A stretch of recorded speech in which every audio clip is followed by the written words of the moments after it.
Mukunda jewellers మొట్టమొదటి factory outlet ఇప్పుడు కూకట్పల్లి, కొత్తపేట్, సోమాజిగూడ మరియు ఖమ్మంలో.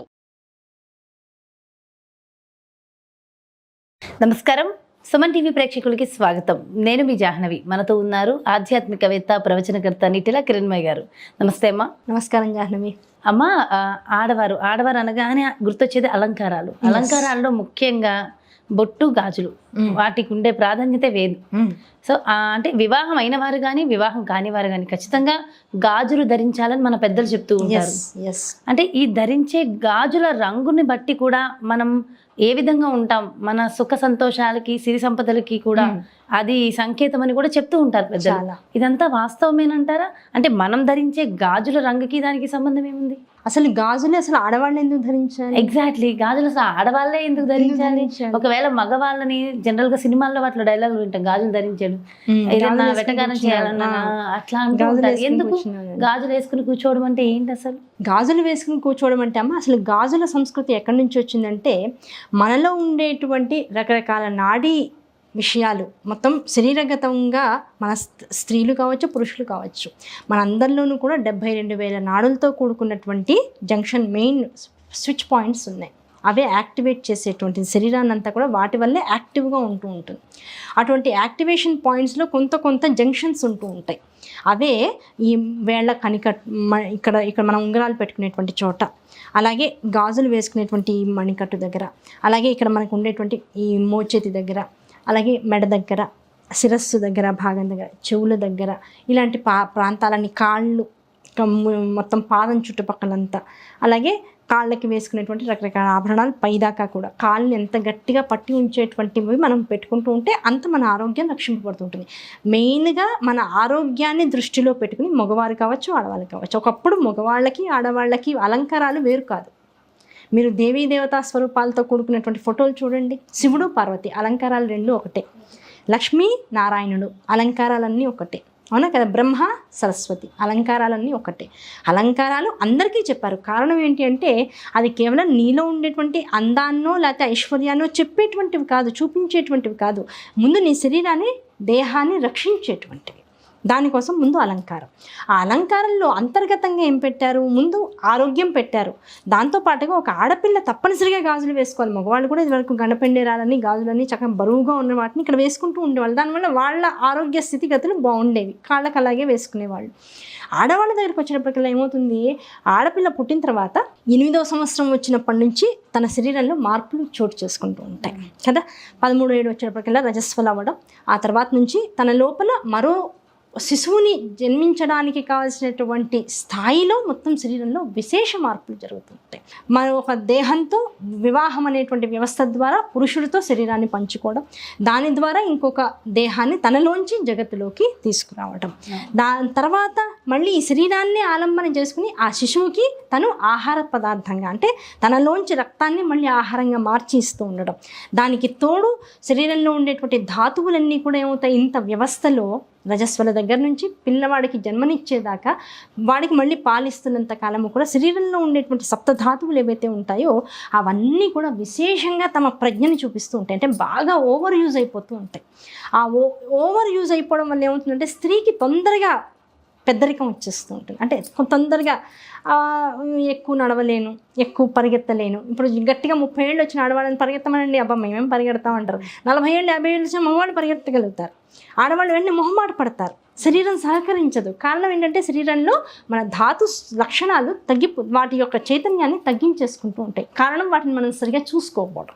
ఆ చూసుకోకపోవడం ఒకటి ఆహార లోపం అయితే, రెండవది అలంకారం సరిగా చేసుకోకపోవడం. ఇక్కడ ఉండేటువంటి జంక్షన్స్ అన్నిటికీ కూడా కాళ్ళకి పట్టాలు పెట్టుకోమన్నా, చేతులకి గాజులు వేసుకోమన్నా, చిన్నపిల్లలప్పటి నుంచి కూడా అవి వేస్తూ ఉండడంలో అంతరార్థం ఏంటంటే ఒక వయసు వచ్చాక వీళ్ళు వేసుకుని తీరాలి. అది అలవాటు చేస్తే అలవాటు అయిపోతుంది. ఆ తర్వాత ఇంకో అంతర్గతమైనటువంటి విశేషంగా ఏం చెప్తూ ఉంటారంటే అలా వేసుకోగా ఇవన్నీ యాక్టివేట్ అయ్యి ఈ రోజుల్లో సౌత్ ఇండియాలో కానీ నార్త్ ఇండియాలో కానీ మీరు చూడండి జాగ్రత్తగా, అతి ఎక్కువైనటువంటి సంతాన సాఫల్య కేంద్రాలు మన తెలుగు రాష్ట్రాల్లోనే ఉన్నాయి. కారణం ఏంటి అంటే గాజులు వేసుకోకూడదు. ఈ గాజులు ఇక్కడ ఉండేటువంటి ఈ నాడీ వ్యవస్థకి అతి దగ్గరగా కనుక ఇలా మూవ్ అవుతూ ఉంటే వీటి వల్ల గర్భసంచి దగ్గర వెలువడేటువంటి ఆ కెమికల్స్ ఏవైతే ఉంటాయో అవి సత్వరమైనటువంటి అండాలని విడుదల చేస్తూ ఉంటాయి. దానివల్ల చక్కటి పిల్లలు పుట్టేటువంటి అవకాశం ఉంటుంది. ఇవి మనల్ని యాక్టివేట్ చేస్తూ ఉంటాయి. మన లోపల తెలియకుండా ఉండేటువంటి ఎంతో వ్యవస్థని చక్కగా అవి కమ్యూనికేట్ చేస్తూ ఉంటాయి. అలాగే ఉంగరాలు పెట్టుకుంటుంటాం. ఈ ఉంగరాలు ఎందుకు పెట్టుకోవాలి అని అడుగుతూ ఉంటారు చాలామంది. రకరకాలైనటువంటి వైబ్రేషన్స్ తలకి, మెదడుకి, బుర్రకి, చిత్తానికి, అహంకారానికి, మనస్సుకి ఉండేటువంటి రకరకాల టెన్షన్స్ అన్నింటినీ వదిలించేసేటువంటివి ఉంగరాలు. ఆ ఉంగరాలు నువ్వు రత్నం పెట్టుకున్నావా, అయ్యవారి బొమ్మ పెట్టుకున్నావా, లేకపోతే నీకు ఉట్టి బంగారం పెట్టుకున్నావా, వెండి పెట్టుకున్నావా, రాగి పెట్టుకున్నావా, ఎవరు అడగల. ఏదో ఒకటి ఇక్కడ గట్టిగా ఈ స్థానాన్ని పట్టుకునేటువంటి దాన్ని పెట్టు. దానివల్ల ఏమవుతుంది, దీనివల్ల నీ మెదడులోకి వెళ్ళేటువంటి రకరకాల జంక్షన్స్ పాయింట్స్ యాక్టివ్గా ఉంటాయి. అవి తీస్తూ ఉంటావు, పెడుతూ ఉంటావు, కదులుతూ ఉంటాయి, బరువుగా కదులుతూ ఉంటాయి. దానివల్ల ఎక్సర్సైజ్ అధికంగా అవుతుంది. చేతిలో డంబుల్స్ పెట్టుకునే నడుస్తూ ఉన్నాం అనుకోండి, బరువు పెరుగుతుందా లేదా? మనం చేసే ఎక్సర్సైజ్ 1కి 4 గింతలు పెరుగుతూ ఉంటుంది. అలా శరీరానికి ఆభరణాలు పెట్టుకుని చేసేటువంటి పనుల వల్ల, కార్యక్రమాల వల్ల మనం చేసేటువంటి దాని యొక్క స్థాయి పెరుగుతూ ఉంటుంది. దానివల్ల వచ్చేటువంటి ఫలితాలు సత్ఫలితాలు వస్తాయి. అలా గాజుల్లో అంతరార్థంగా ఇంకోటి ఏం చెప్పారు, గాజులు నీ శరీరానికి అందాన్ని పెంచేటువంటివిగా కూడా ఉంటూనే, నీ శరీరాన్ని ఆరోగ్యవంతంగా ఉంచుతూనే ఇంట్లో లక్ష్మీతత్వాన్ని పెంచుతాయి. ఇవి చేసేటువంటి శబ్దం ఏదైతే ఉంటుందో, అలాగే కాళ్ళకి గజ్జలు పెట్టుకుని నేను తిరుగుతూ ఉన్నటువంటి ఆడపిల్ల ఇంట్లో తిరిగితే ఏమంటారు పెద్దవాళ్ళు, మహాలక్ష్మి తిరుగుతుంది. అవునా కదా? ఆ మహాలక్ష్మి ఇవాళ మన ఇంట్లో మహాలక్ష్మి. నువ్వు పెళ్లి చేశాక ఇంకొకరి ఇంట్లో ఆవిడ లలితా త్రిపుర సుందరి. అంతే కదా, మన ఇంట్లో మహాలక్ష్మి, అక్కడికి వెళ్ళాక లలితా త్రిపుర సుందరి అయింది. ఆవిడ కూడా గాజులు వేసుకుంటూ ఉంటుంది. కారణం ఏంటో తెలుసా? ఒకటి భర్త సౌభాగ్యాన్ని రక్షించుకోవడం, అంటే భర్త యొక్క ఆయురారోగ్యాలన్నీ కూడా ఈవిడ వేసుకునేటువంటి గాజులు నిక్షిప్తమై ఉంటాయట. అందుకనే చూడండి, సనాతన ధర్మాన్ని పాటించేటువంటి ఆడవాళ్ళు ఈ గాజులు 2 రకాలు 3 రకాల రంగుల్ని మించినటువంటి రంగులు వేసుకోరు. నేను అదే అంటే ఒకటి గాజులు వేసుకోవడం వెనక ఆంతర్యం చెప్పారు. దీంట్లో కేవలం మట్టి గాజులే వేసుకోవాలా, ప్లాస్టిక్ ఇంకా స్టీల్ ఇలా రకరకాల గాజులు కూడా వస్తున్నాయి కదా, అవి వేసుకున్న సేమ్ ఫలితం ఉంటుందా? నేచర్తో నువ్వు దగ్గరగా ఉండాలంటే ఏం గాజులు వేసుకోవాలి? నేచర్కి కనెక్ట్ అయింది మట్టి గాజు. మట్టితో అంటే భూపురత్రయంతో నువ్వు ఎప్పుడు కనెక్షన్తో ఉన్నావనుకో, నీ స్థాయి బైంధవ స్థానం అంటే బిందు మధ్యస్థానం లలితా త్రిపుర సుందరి యొక్క మణిద్వీపం దాకా వెళ్ళిపోతుంది. నువ్వు భూపురత్రయం అంటే భూమితో నువ్వు కనెక్షన్ పెట్టుకోలేదు. అవన్నీ కూడా అనవసరమైనటువంటి తేలికైనటువంటి విషయాలు, ఎప్పటికీ ఉండిపోయే విషయాలు చెత్తా చెదారంగా మారిపోతాయి. ప్లాస్టిక్ చూడు, పంచభూతాల్లో కలవదు నీకు, అది ఒక వేస్ట్ వస్తువు. మరి రంగుల సంగతి వస్తే రంగుల సంగతి వచ్చేటప్పటికల్లా 3 రంగులు ప్రతిపాదించింది శాస్త్రం. ఆ 3 రంగులు, ఒకటి పసుపు, ఒకటి ఎరుపు, ఒకటి ఆకుపచ్చ. ఈ 3 రంగుల కాంబినేషన్లో నిత్యము నీ చేతికి గనక, పైగా దానికి సంఖ్య కూడా చెప్పారు జాహ్నవి. కుడి చేతికి ఎడమ చేతికి సంఖ్యాభేదం చెప్పారు. కుడి చేతికి సరి సంఖ్యతో ఉన్నటువంటి గాజులు వేసుకోమన్నారు, ఎడమ చేతికి బేసి సంఖ్యతో ఉన్నటువంటి గాజులు వేసుకోమన్నారు. అవి ఎలా ఉండాలట? దాదాపుగా నీ మణికట్టు దగ్గర నుంచి మోచేతి దాకా కనీసం ఒక 5-6 సెంటీమీటర్ల దాకా ఇవి అలంకారం చేయబడి ఉండాలి అని చెప్పారు. అలా అలంకారం చేయబడినటువంటి ఈ చేతిని నిత్యము దర్శిస్తూ ఉన్నటువంటి భర్తకి ఆ పసుపు ఎరుపు ఆడవాళ్ళంటే కుంకుమ పూజలు చేస్తూ ఉంటారు, రకరకాల పువ్వులు అమ్మవారి మీద పెడుతూ ఉంటారు. అలా అటువంటి చేతులతో కూడుకున్నటువంటి అటువంటి మంగళకరమైనటువంటి ఆ రంగుల్ని 2 భార్య చేతికి నిత్యము చూస్తున్నటువంటి భర్తకు కూడా ఆ పసుపు కుంకుమలతో మిళితమైనటువంటి నేచర్తో దగ్గరగా ఉండేటువంటి అవకాశాన్ని భార్య కల్పిస్తూ ఉంటుంది. అందుకని ఈ 2 రంగులతోనూ దగ్గరగా ఉండు భర్తకి. ఆ 2 రంగుల్ని నిత్యం దర్శిస్తూ ఉండు. 2 కాదు 3 రంగులు చెప్పుకున్నాం, ఒకటి పసుపు, ఎరుపు, ఆకుపచ్చ. ఈ 3 రంగుల్ని కనుక నిత్యము ధరించినట్లయితే జీవితంలో మంగళకరమైనటువంటి విషయాలే జరుగుతాయి. ఈ 3 రంగులతో కూడుకున్నటువంటి గాజులు ధరించావా, మంగళము సౌభాగ్యము నీ వంత అయిపోతూ ఉంటుంది. అలాగే ఏ ఇంటి నుంచి అయితే ఈ ఇంటికి నువ్వు వచ్చావో ఆ ఇంట్లో మీ అమ్మకి అన్నదమ్ములు ఉంటారు. వాళ్ళెవరు? నీకు మేనమామలు కదా. అంటే అమ్మ యొక్క పుట్టిల్లు. అమ్మ యొక్క పుట్టింట్లో మేనమామలకి ఐశ్వర్యం కలిసి రావాలనుకో, వాళ్ళు బాగుండాలనుకో, నువ్వు పగిలిన గాజులు వేసుకోకూడదు. మట్టి గాజులు ఒకటి, నీకు మట్టి గాజులు ఎందుకు వేసుకోమన్నారు? నేచర్కి దగ్గరగా ఉండడం అని ఒక రూల్ చెప్పుకున్నాం. ఆ నేచర్కి దగ్గరగా ఉండే సమయంలోనే మట్టి గాజులు పగిలినాయి అనుకో, ఆ పగలడం దేనికోసం? దృష్టి దోషాన్ని తీసేస్తాయి. నువ్వు ఎంత మట్టి గాజులు వేసుకుని అవి పగులుతూ ఉంటాయో నీకు ఒకళ్ళ చెడు దృష్టి నీ మీద దాకా రాదు. ఇవి రక్షణ కవచంగా నేను ఆపేస్తూ ఉంటాయి.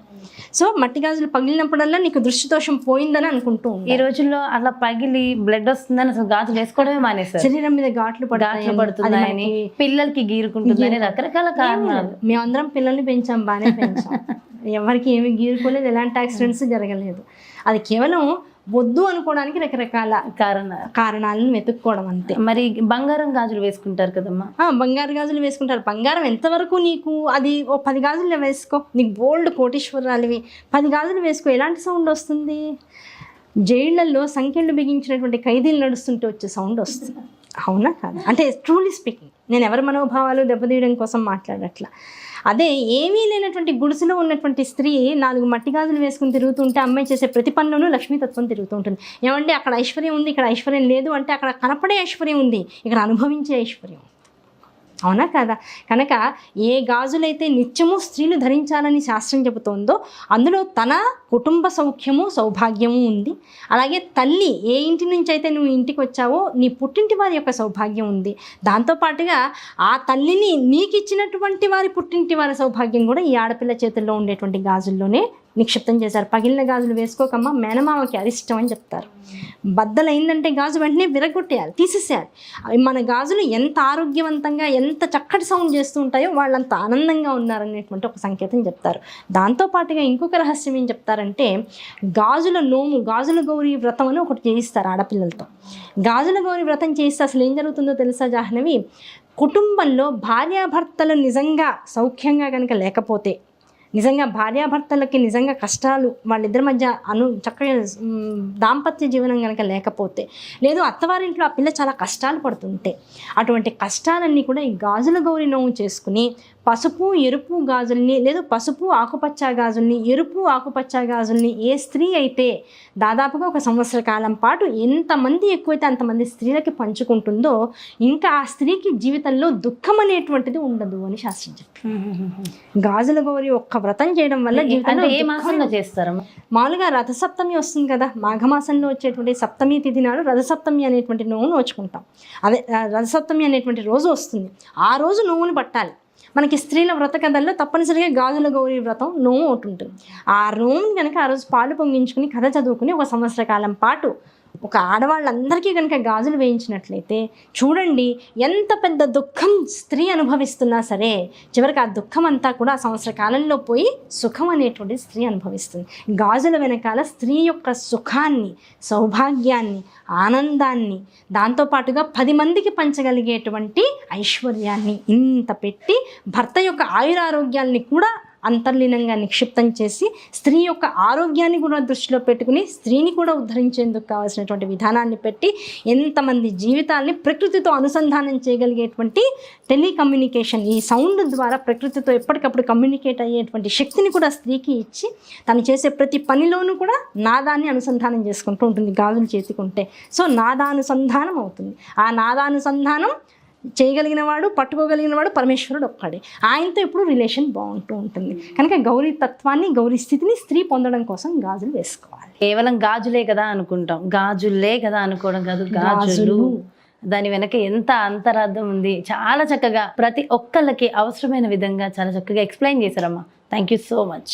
నమస్కారం. చూసారు కదండి, గాజులే కదా, వేసుకుంటే ఏంటి వేసుకోకపోతే ఏంటి అని చాలామంది అనుకుంటూ ఉన్నాం కదా. సో కానీ గాజుల వెనక ఉన్న ఆంతర్యం ఏంటి, అసలు ఏంటి, గాజులు ఎందుకు వేసుకోవాలి, వేసుకోవడం వల్ల మనకేంటి, సో ఇలాంటి ఎన్నో అంశాలు ఎంతో చక్కగా ఎక్స్ప్లెయిన్ చేశారు కదా.